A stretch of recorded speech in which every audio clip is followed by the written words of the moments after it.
Good evening, everyone, and welcome back to What's New with ME. I'm your host, Ali Mehdaoui, and tonight we are going to slow the noise down and walk you through the facts, not the headlines yelling at you, not the Chiroons fighting for clicks, but the actual developments shaping today's news cycle. Because today is one of those days where tone matters just as much as truth. We're going to talk about power, we're going to talk about peace, and we're going to talk about Greenland. Yes, Greenland. We're going to talk about 1,500 federal troops on standby here at home. And as always, we're going to do it without panic, without propaganda, and without pretending complexity does not exist. Let's get into it.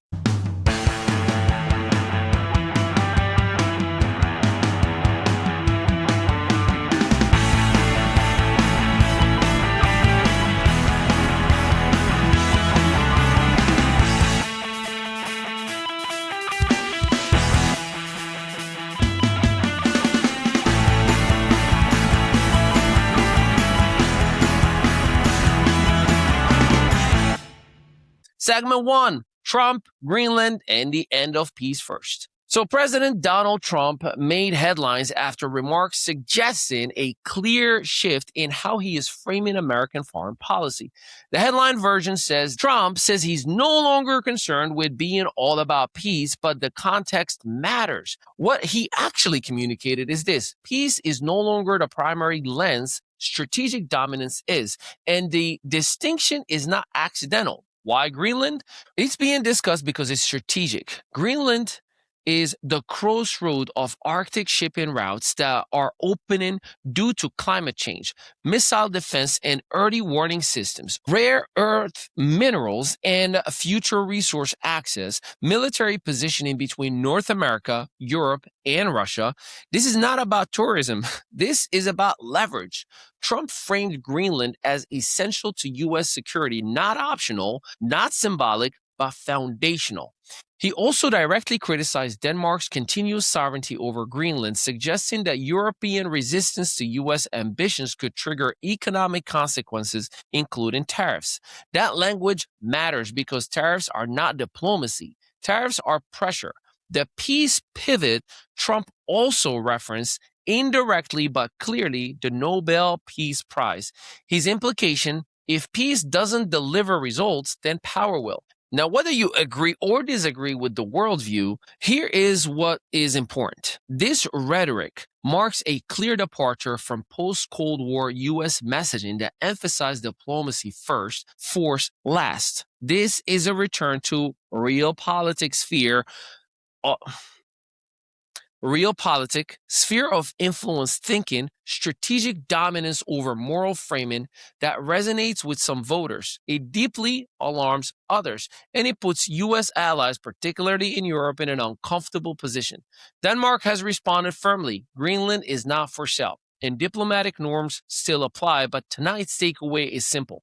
This is not about a land. This is about power and who controls the future of the Arctic. Segment 2, federal troops on standby in Minnesota. So let's come back home for a second.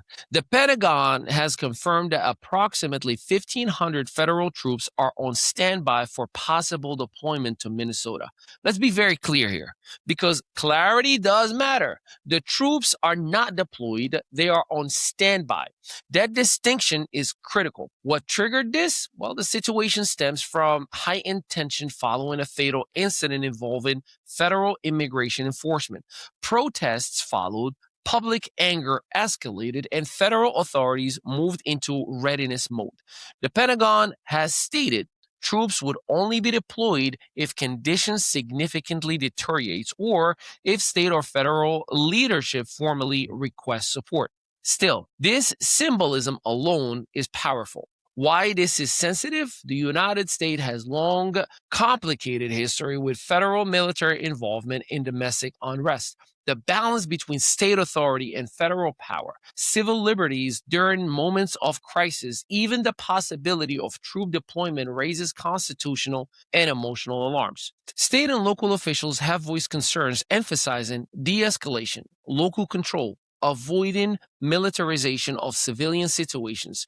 This is not a small story. This is about federalism. trust in institutions, and where the line is between security and overreach. And no matter where you land politically, those questions deserve serious treatments, not slogans. Segment 3. Now, how the media is framing this. Let's talk about how you are being told the story, depending on where you get your news from. CNN. CNN is emphasizing escalation risks, international backlash, democratic norms, and precedent. The tone is cautionary. The framing is institutional concern. CBS News. CBS News is sticking to confirmed facts, official statements, public safety implications, less heat, but more verification.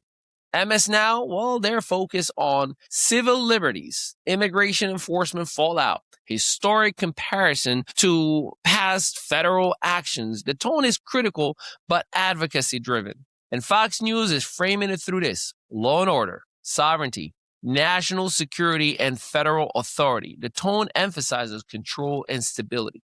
Why does this matter? You are not just consuming facts, you are consuming frames. And understanding the frame is how you stay informed instead of manipulated. Segment 4, the bigger picture. When you step back, today's news cycle tells one story. The world is shifting from comfort to control. Internationally, power blocks are hardening.